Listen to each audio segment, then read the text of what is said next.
noches.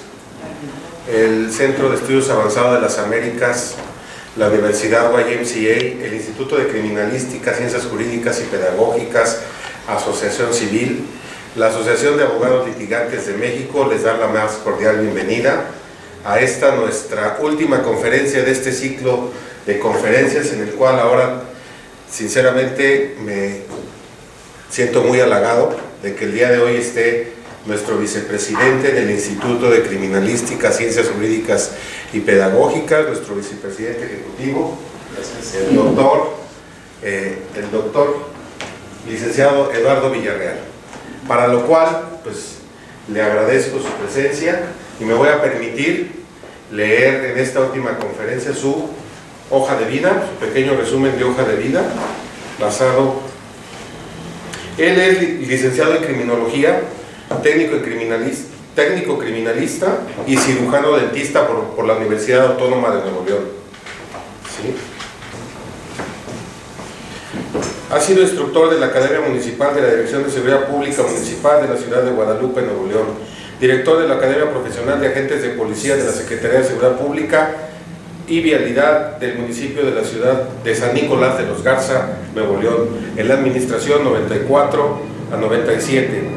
Ha sido gerente de la sucursal de equipo de aseguramiento y blindaje, auxiliar de seguridad integral del Centro Bancario de Monterrey, perito en grafoscopía y grafólogo y polígrafo.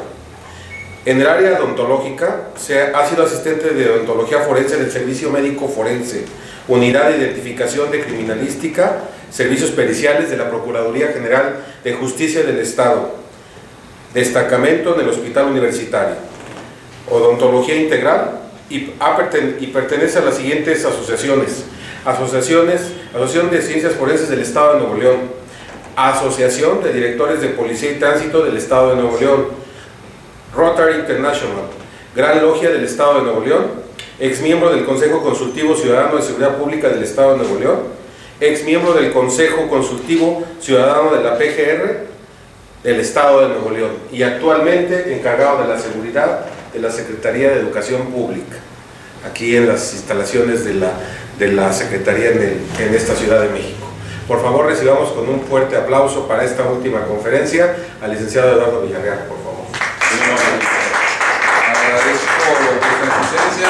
Primeramente también agradecerle a los señores rectores de la Universidad Guay, a la Universidad de las Américas, tanto el doctor Salvador Ordaz Montes de Oca y al profesor maestro Juan Bach.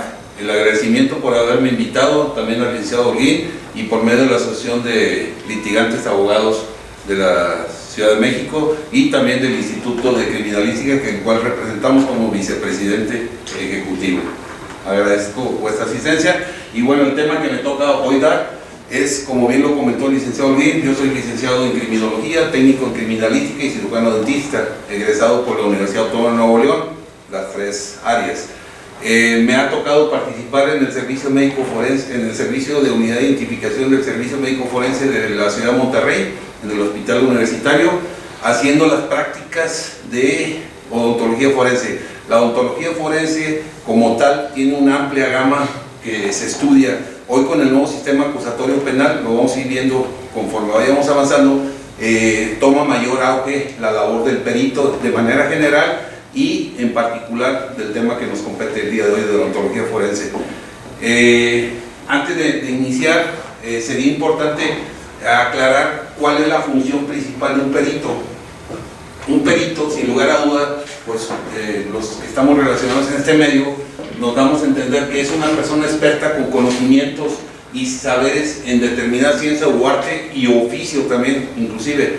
En la ley reglamentaria del artículo 5 de la Constitución, en las funciones y en el ejercicio del profesional de la Ciudad de México, en el artículo 5 en particular, habla de que la Dirección General de Profesiones tiene la facultad para expedir certificaciones o acreditaciones para ejercer el servicio de la especialización. Para eso debe de contar con un título profesional, obviamente, y demostrar de manera idónea que posee conocimientos y prácticas de actualización en el área en el que se va a desarrollar. Sin lugar a duda, hoy en día podemos casi asegurar que la legislación y las autoridades no llevamos a cabo de manera puntual este deber que marca la ley reglamentaria.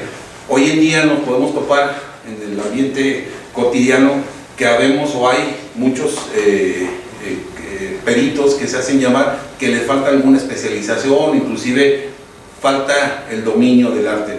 Como aquí se deja entrever que también es u oficio, arte o especialización, la ley también contempla que hay casos en particular en el cual no existe una especialidad como tal, o sea, no hay una carrera que lo amerite. Por ejemplo, un experto en obra de arte, a veces sucede que no tienen la experiencia académica, pero por el dominio y la experiencia los han hecho dominar este arte y se pudieran hacer acreedores a dominar dicha disciplina, y ante un tribunal de una autoridad podríamos estar ellos compitiendo como perito, ¿no? Entonces, resumiendo, un perito es una persona experta con conocimiento y saberes de una determinada ciencia, arte u oficio, ¿verdad?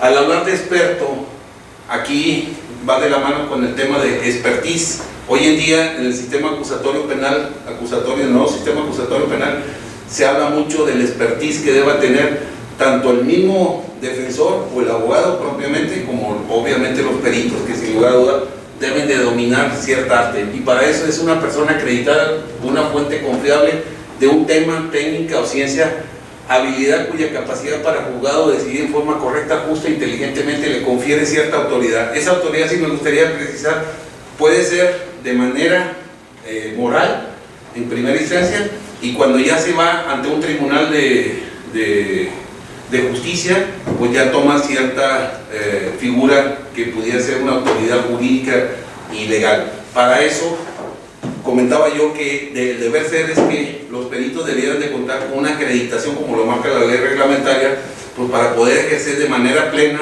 y de manera legal este oficio o arte.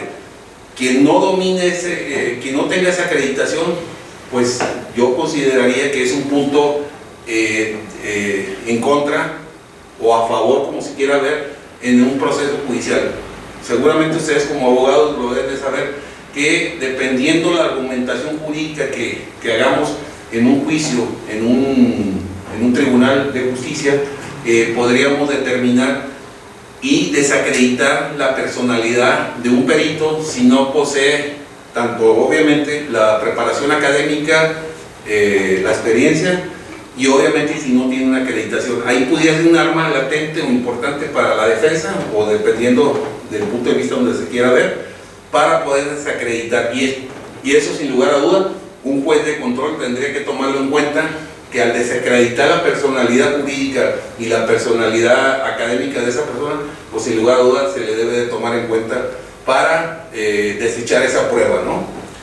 Ustedes como abogados también deben saber que una prueba, aunque la elabora un perito con la experiencia que demuestre tener, también puede ser nulificada, puede ser echada abajo, argumentando o este punto que acabo de decir, o contratar un perito en discordia y que este perito pudiera admitir un peritaje. Para eso se requiere, sin lugar a duda, que los peritos puedan tener, me voy un poquito más adelante, aquí va, que debieran de tener preparación, aquí va, los peritos deben de ser ante todo objetivos imparciales. Su deber primordial es actuar con total honradez, imparcialidad e independencia, sin prestar atención a intereses de cualquiera que fuese, incluyendo el económico.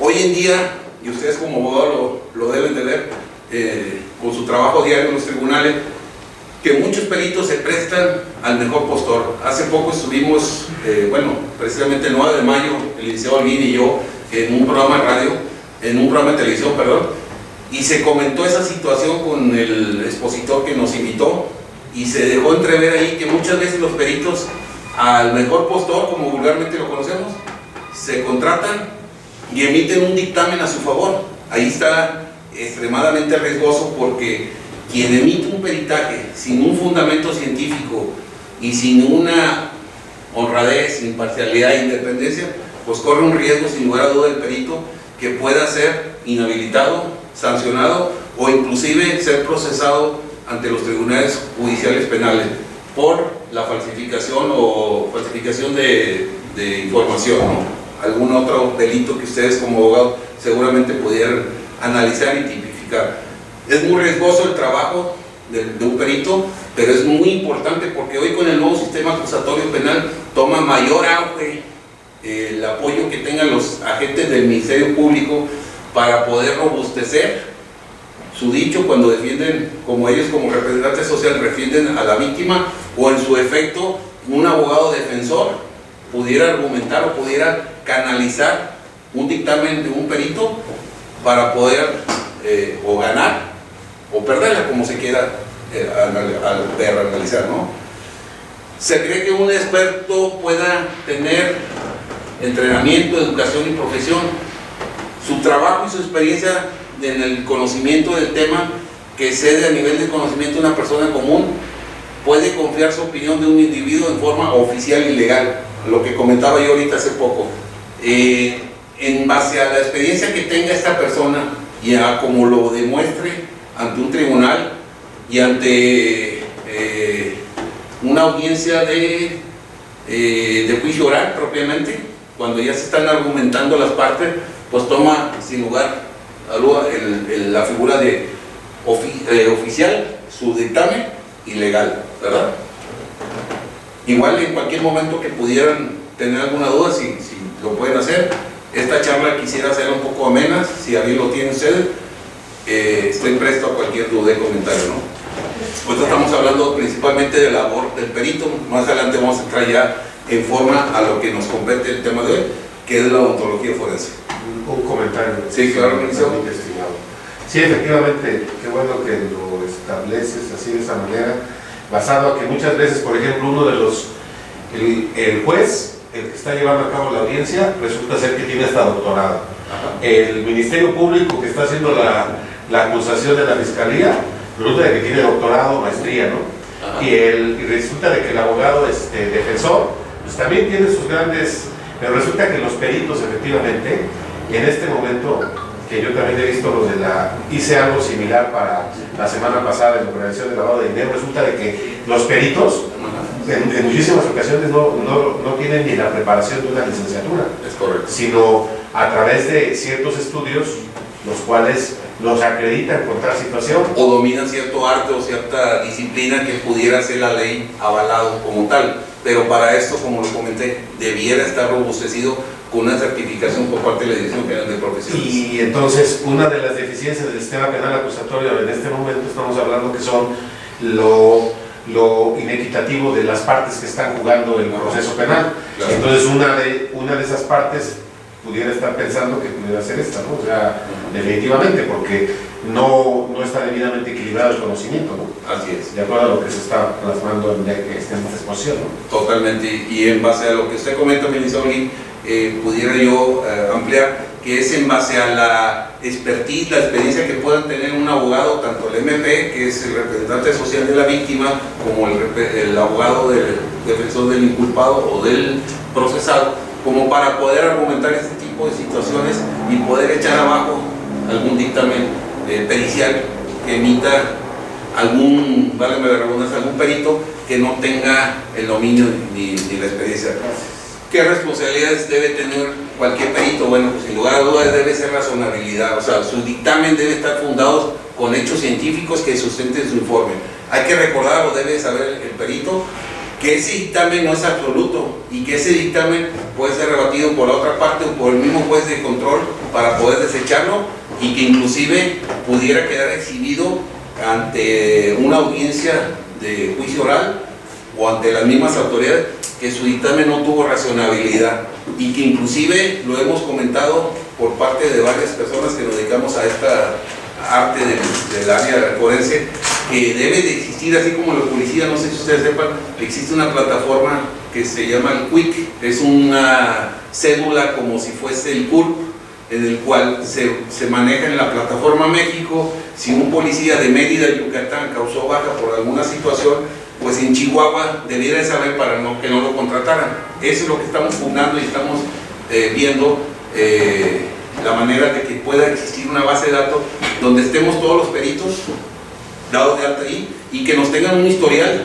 sobre nuestras actuaciones, tanto acertadas o indebidas que hemos tenido, o que se ven habilitaciones, perdón, ministro. En todas las materias. En todas las materias debiera ser, ese es el deber ser. Claro. Pero aquí existe mucha disponibilidad y mucha voluntad de nuestras autoridades para que puedan realizar esta base de datos. Puedo hacer una referencia, la base de datos que hoy conocemos como el famoso QUIC, que es la plataforma México, pues tardó muchos años para que las mismas autoridades reconocieran y aceptaran que era necesario y era primordial que los policías fueran ubicados con número y nombre para evitar que fueran contratados en otras instancias y que cometieran atropellos o negligencias de las mismas que ya cometieron en algunas otras cosas. Otra responsabilidad que debe tener como perito, aparte de la racionalidad, es la congruencia, que guarden relación entre las premisas y conclusiones lógicas de composición. Aquí es muy importante y es sentido común, es la congruencia en la que lleves a cabo un peritaje en el cual vas a determinar tu análisis científico a lo que tú estás llegando. Y sobre eso, aparte que lo tienes que documentar y lo tienes que dejar registrado, es cómo solventarlo, cómo sustentarlo y decir que es tu verdad. No es la verdad absoluta, me queda claro, porque ante un juicio penal o un juicio civil o un juicio mercantil, lo que se busca o lo que se pretende sin lugar a dudas buscar llegar a la verdad absoluta, que muchas veces va contaminada con muchas premisas y situaciones de dolo, ¿no? Otro punto de la responsabilidad es la proporcionalidad, es decir, establecer la finalidad entre el dictamen y las contradicciones que se plantearon en el caso concreto, entre los hechos y las consecuencias. En cuanto al insumo, utilizar hipótesis, trabajos, evitando que se trate lisa y llanamente de un autoritarismo científico como desviación de la función, simplemente una opinión. Aquí en particular es la proporcionalidad que debe guardar un dictamen pericial. Sin lugar a duda, tiene que ser, como lo comentamos anteriormente, es congruente y con razonabilidad, y que tenga una proporcionalidad del sentido común y que tenga también sustento científico de que esa proporcionalidad está basada en base a una técnica o a un sistema, ¿no? Y sobre todo, bueno, resumiendo, es que debe hacerse un dictamen pericial de buena fe, es decir, sin utilizar artilugios, o sea, contradicciones que lleven a un engaño a las partes o al juez en un proceso de investigación, y por último no se altere el supuesto bajo los cuales fue convocado. O sea, aquí es bien importante que los peritos tengan que ser lo más honestos, los más sinceros en su dictamen, evitando, y como lo comentamos, prejuicios o ventajas sobre un proceso, ¿no? Porque muchas de las veces estas situaciones conllevan a que en el sistema acusatorio penal antiguo, en el tradicional que se le llama, sí existía un tercero en discordia, un perito en tercero en discordia, y había una junta de peritos. Inclusive ahora con el nuevo sistema acusatorio también existe tal figura, pero esa figura está un poco más complicada para que se lleve a cabo, en el sentido de que en primera instancia se está creyendo que el perito de ambas partes está actuando de buena fe, que debiera ser siempre así, pero sucede que en aquel sistema inquisitivo que se manejaba, el sistema penal, pues sí existía ese argumento, esa libertad jurídica para poder hacer lo que se conoce como la junta de peritos, ¿no? O un tercero en discordia, ¿no?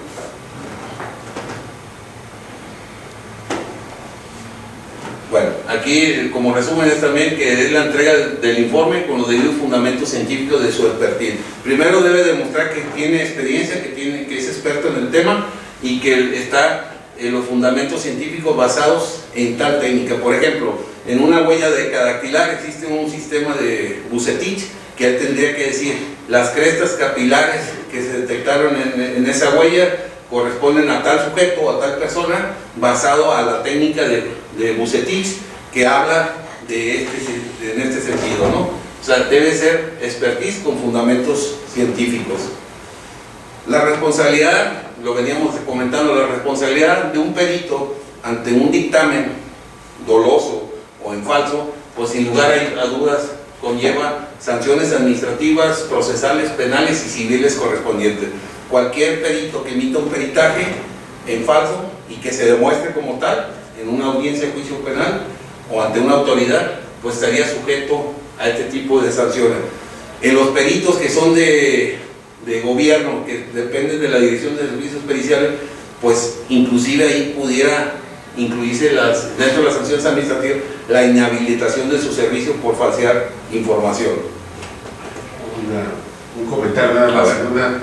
En una pericial en materia civil, se mandó a la perita de la otra parte a la inspección en el local, y era contable. Ahí es donde precisamente se está hablando de la preparación que deben tener, ¿no? Porque estamos hablando que hubieran visto cuando llegó a las oficinas, a pesar de que llegó con su abogado, pues llegó temblando, ¿no? Y cuando ven toda la información como venía, pues automáticamente cuando rindió su pericial, pues la rindió de una manera que solamente beneficiaba al otro, y se introdujo una denuncia penal a la cual tuvo que responder en su momento y acreditar precisamente la responsabilidad, ¿no? Entonces estamos hablando de que no es cualquier cosa, y lo malo está en que ahora en todos los juicios ya se va a poder llevar a cabo las preguntas directas hacia ellos en sus cargos, y ahora se va a evidenciar más la ausencia de conocimiento. Así es importante. Ahora con el nuevo sistema acusatorio, por la verdad, nos da más libertad tanto como a los abogados defensores como al MP, como para poder cuestionar y argumentar este tipo de situaciones que sin lugar a dudas puede contravenir o dar un giro, mejor dicho, dar un giro total el proceso en el que se están llevando, como para bien o para mal, ¿verdad? Entonces, si no hay otra duda, empezamos. Me gustaría ya empezando un poco al tema de la ontología forense. La ontología forense la podemos ver en varios aspectos. ¿En qué nos puede ayudar o en qué puede ayudar al área penal o al área jurídica la ontología forense? Primero, antes de empezar con la ontología forense, sí sería bueno determinar que el objetivo de la ontología forense pues es buscar la identidad por medio de algunos sistemas de identificación, llegar sobre la personalidad de la identidad propiamente de la persona, ¿sí? La identidad es el conjunto de rasgos personales que tenemos como individuos, las huellas, la rugoscopía palatina, propiamente el nombre de nosotros, y el ser una persona diferente a los demás. Eso nos da una identidad como sujeto, ¿no? Y la identificación es el proceso o los procedimientos que se pueden usar diferentes para poder llegar a la identificación y por ende a su identidad de la persona. Existen mil de formas, o sea, existen un estudio de antropométrico, existe un estudio de oftalmología también, de las comisuras de la ortometría, y también obviamente un sinfín más, pero entre ellos está también la ontología forense. Junto con eso también estamos lo que conocemos todo el mundo, lo del famoso DNA, el estudio del DNA. El estudio del DNA, pues sin lugar a dudas, se hace en base a estudios de pelo, cabello, hueso, para poder llegar a determinar.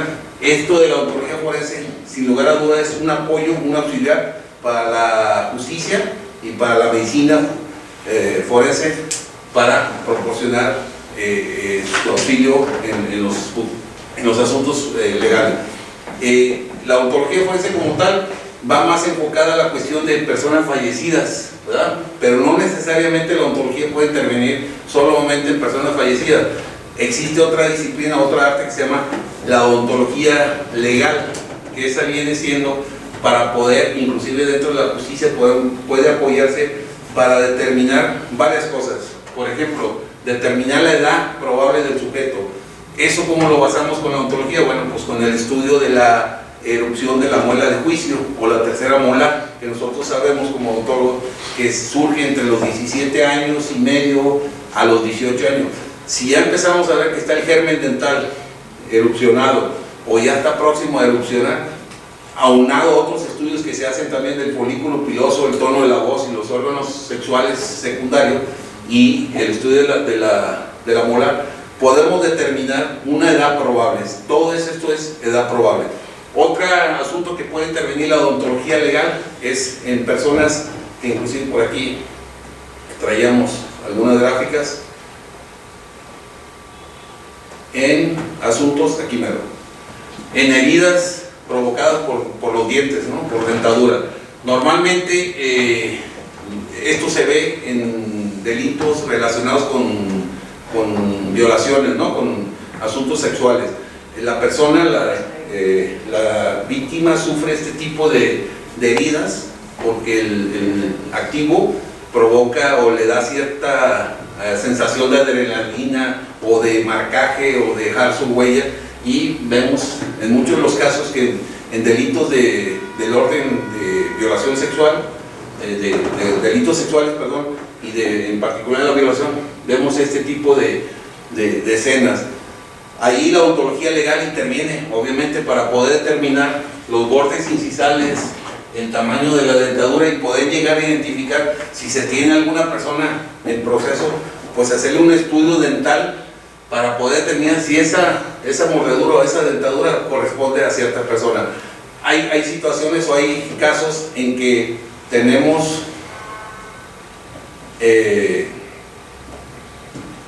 dientes con apiñamiento, con bordes incisales muy pronunciados, con alguna laceración dental que se puede dejar impregnada. Por ejemplo, en esa dentadura para nosotros los odontólogos es una dentadura con oclusión, maloclusión, que es mordida abierta. Entonces ese tipo de situaciones nos puede determinar en la persona de la mordida cómo está representado ahí la mordida.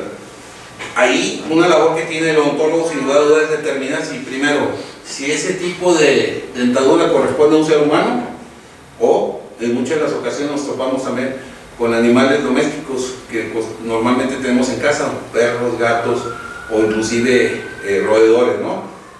Tenemos a veces también casos de mordeduras de serpiente. Ahí es muy práctico determinar, ¿verdad? Porque pues es muy sencillo, ¿no? Es determinar el tipo, pero aún así determinar si esas heridas fueron provocadas por alguna serpiente o inclusive por algún tipo de arma punzante, ¿no? ¿Sí? Entonces, la odontología forense, como lo comentamos, participa principalmente también en la parte esta de la odontología legal, perdón, participa para poder determinar, lo resumimos, en la edad probable y en heridas provocadas por sujetos activos en casos de delitos sexuales, ¿sí? Y en la odontología forense propiamente nos enfocamos a la identificación de muertos por medio de la dentadura, cuando las personas están en NN, no nombre. Las unidades de identificación, los servicios periciales en las diferentes delegaciones o en los estados manejan una unidad de identificación, y esa como tal tiene la obligación, como su nombre lo dice, de llegar a identificar a las personas que llegan o ingresan al anfiteatro como NN. El término NN significa no nombre, es sin nombre, está registrada como persona sin nombre aparente. Es por eso que la labor de forense entraría ahí para poder determinar. Obviamente, para poder determinar este tipo de situaciones, lo que yo siempre he insistido en lo particular es que debemos de tener una cultura, como en muchos países europeos, inclusive en Estados Unidos, que debemos de tener un registro, así como tenemos nuestro código, nuestro CUR, nuestra acta de nacimiento, nuestra carta de vacunación y un sinfín de documentos legales. Lo que yo sugiero y recomiendo siempre a personas, y en estos casos que pongo plática, es que cada 6 meses recomendable es ir al médico, al odontólogo, y que el odontólogo nos haga una ficha dental o una historia clínica en el cual nos diga el estado actual a esa fecha, y que esa sea comparativa en caso de una situación de accidente.